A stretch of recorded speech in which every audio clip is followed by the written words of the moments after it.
there are certain places that you just have to pull over and check out, even if they're not on your radar initially. And the Garden Way Motel here is one of them. Check this out. This place is incredible. Watch this sign behind us. You probably can't see it in the sun, but this is just a classic Route 66 abandoned motel.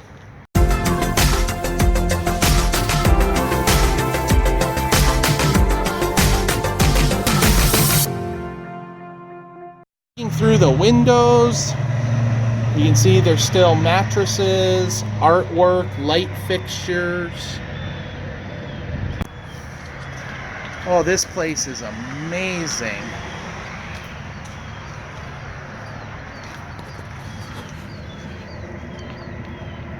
I can't really tell. What are there, like, I guess those were lower windows down in here. They're kind of like they have cages on them almost. And the R in Garden Way has fallen down. Alright, let's just kind of take a look inside one more room. Oh, those were where the air conditioning units sat in those other rooms. Okay, that explains it. But yeah, you can see the shadows on the wall where the artwork hung. Amazing. One last look at the original sign there with the glass block and the neon. Would have been a great place to stay back in the day. Alright, like I said, that wasn't on our radar at all. We are racing to get into St. Louis to hit the Museum of Transportation this morning. But sometimes you just gotta stop and take in some of these sites when you can. And this one was a really great example of, 1940s, 1950s motel. All right, we have reached our first destination. We are at the National Transportation Museum in Kirkwood, Missouri.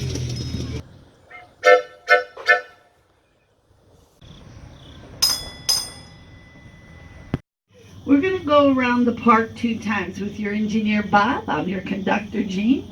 Everybody, please stay on your seat at all times. All hands, arms, heads, legs inside. And then you'll have a safe, fun ride, okay? On the count of 3, let's give Bob a big, loud all aboard. Ready? 1, 2, 3. All aboard! Oh, there we go. That's a good one.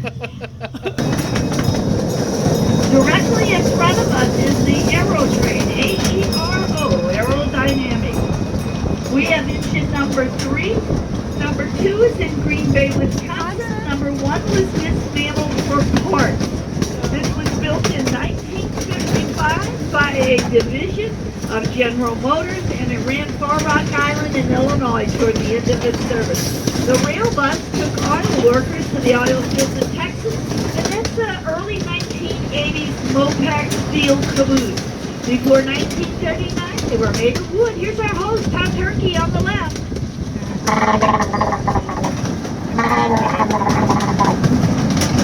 And on their left is a 1970s bi-state bus with a fishbowl front window.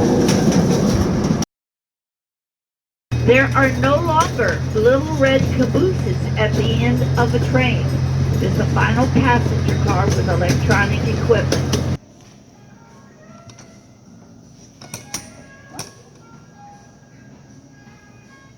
Ba-dum-bum-ba-dum. Bow.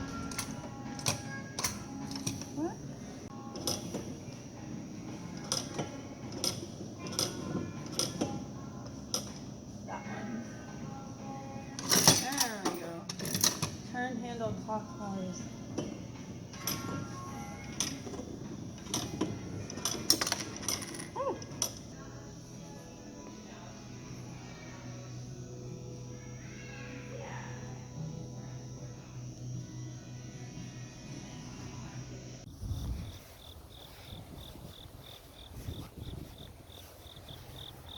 I'm freaking out. Like, this is so cool. I wanted to see this forever. The General Motors Aero Train. It looks fast just sitting still. I can't see anything right now. I'm shooting this blind by sticking my hand through the gap here, but wow, just to be able to be up close is incredible. To kind of try and get a view inside. I'd love to see the inside of myself.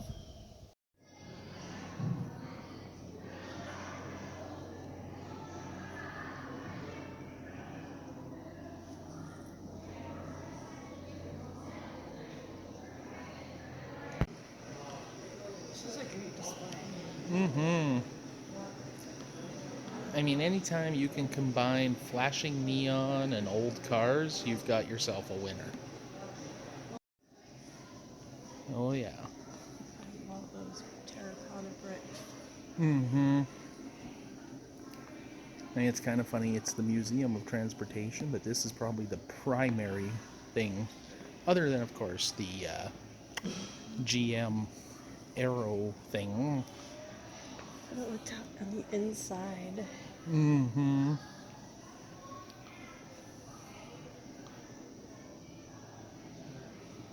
Wow. Glad to see at least some of it got saved. Yeah, beauty rest. Oh, isn't this beautiful? Wow. It's amazing. Like, walking alongside it this close, it's like you just feel like you're so dwarfed. Like, this thing is massive. Oh wow, some derelict cars over here.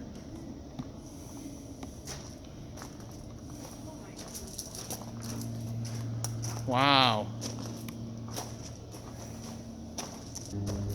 This is one of those places where you get into it and you feel overwhelmed trying to figure out where to even start to try and see most of it, not even all of it, just most of it. Like, where to begin? This thing is massive. This, wow. Can I reach up high enough to get a look inside? Yeah, sorta. Not the smoothest video of all time, but hey, you're getting a look inside where you normally can't see. I mean, you're in such tight quarters here between the trains, you can't really get back to get an impression of them, but I mean, this one here is something that looks like it came straight out of a Western, or it's very, very incredible.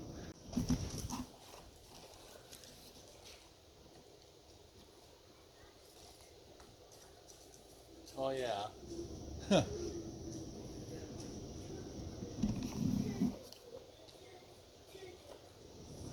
Check out that ceiling fan and all the rust. Wow.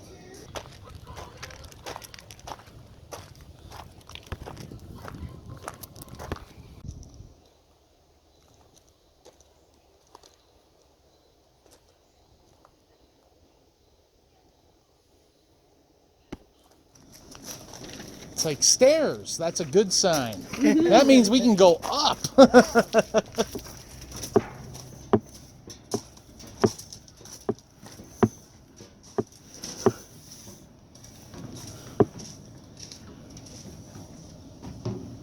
that one has lights on down there. Wow. Ooh. Whoa. That's awesome. Uh-huh. Wow, wow, wow.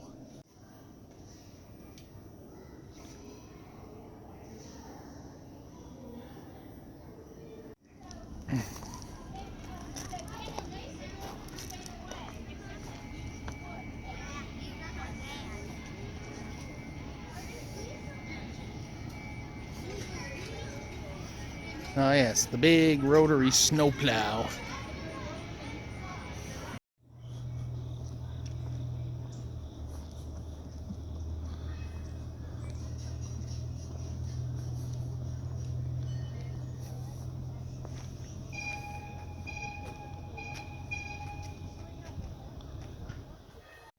Yes, Monsanto.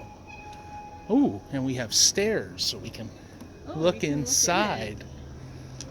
Well, I think we're going to have to do that.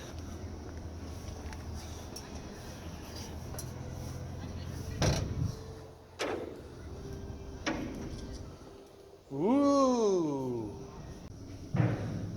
Well, I can see you behind me. Hi. It's very, very echoey in here.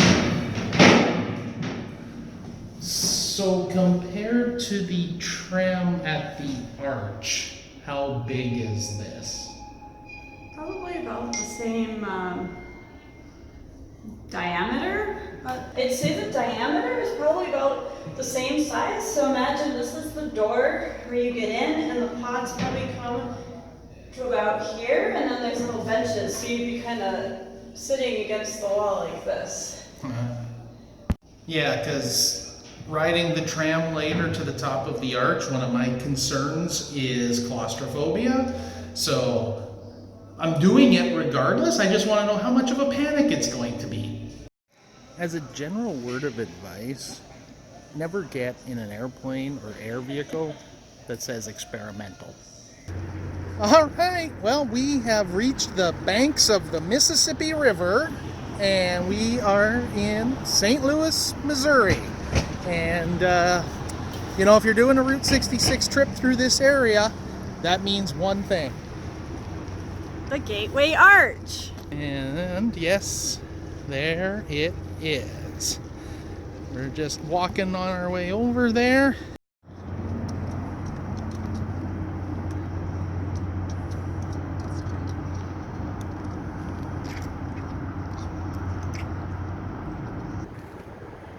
If you look way up there, you can see tiny little windows, and that's where we're going to go. You never have any trouble knowing which direction to go, that's for sure. It's well marked.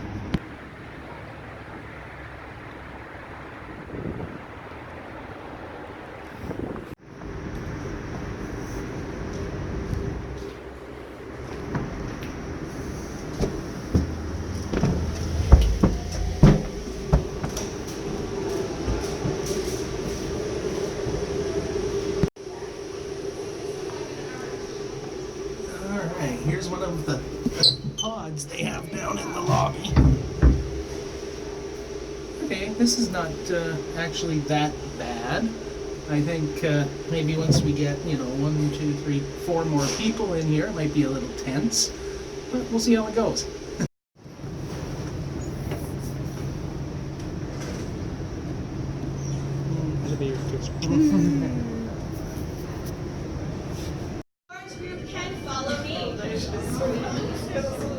Okay. Orange.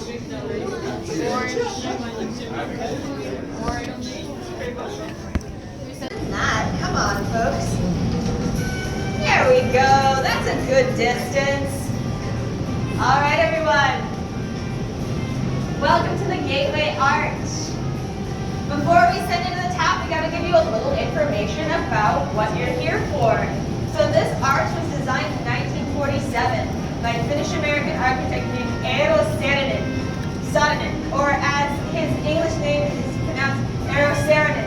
Before we can let you into the tram cars, we have to let the people coming down from the top get out. It'd be pretty crowded if we didn't.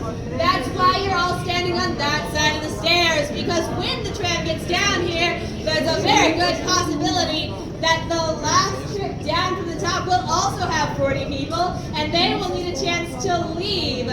So once those people are past you on the stairs in front of and below you are empty of people, you can enter your tram car.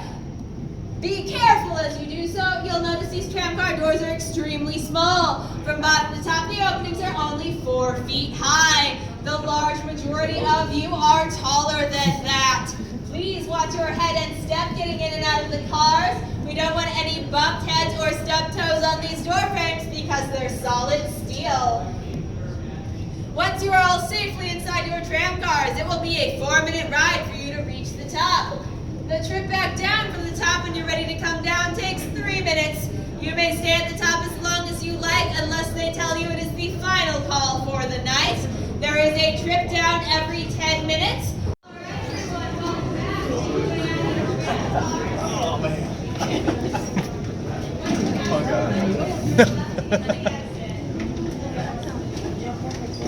Proceed.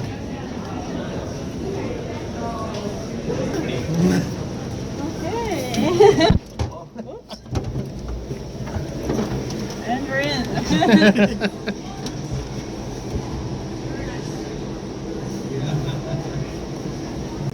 Dice que uno a todo dar y el otro dice, qué suavecito. Ya llegamos, no salieron, no se dieron cuenta y se quedaron dormidos toda la noche en el tren.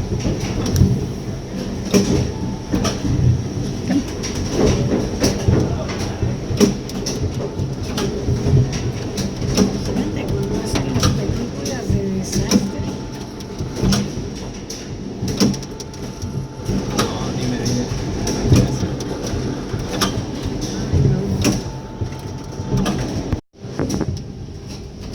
The good part about this section is you can't see all the way to the bottom now. No. At the beginning, it was like, wow. Esta sería la peor parte, lo peor que nos hubiera pasado. Híjole, mira. Milimétrico el cálculo para que esto pase. Please do not stop to look out of the windows until you're as far as you can to the other side. This allows those arriving with you the opportunity.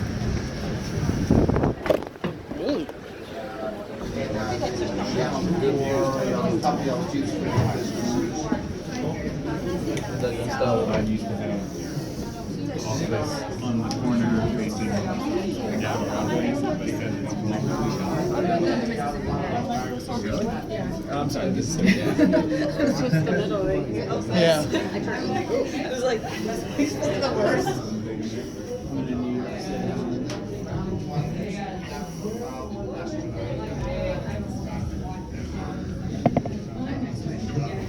There we are. The Chain of Rocks Bridge. That should be way off to our right. I mean, our left. Really nice shadow. Look at that.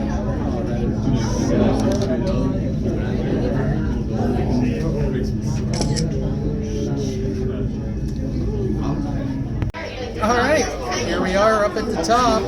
Not nearly as bad as I thought it was going to be.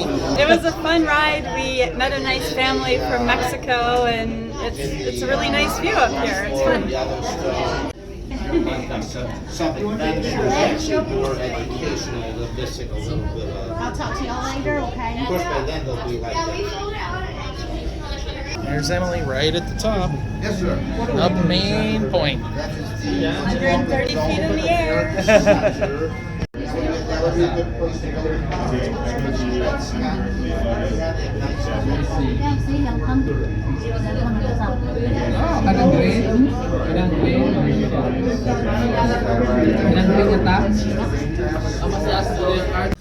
Time for some frozen custard at another Route 66 icon, Ted Drewes.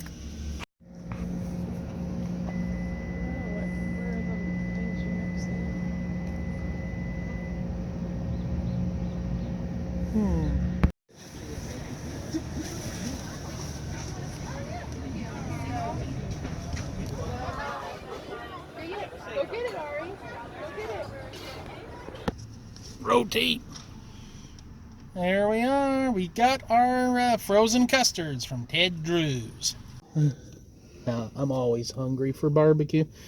All right. This is so good. Let's see what we got here. It's really good. Oh, yeah. Really creamy. So smooth. Oh, that's a winner. So you got the Reese, I did. and I got the Heath bar.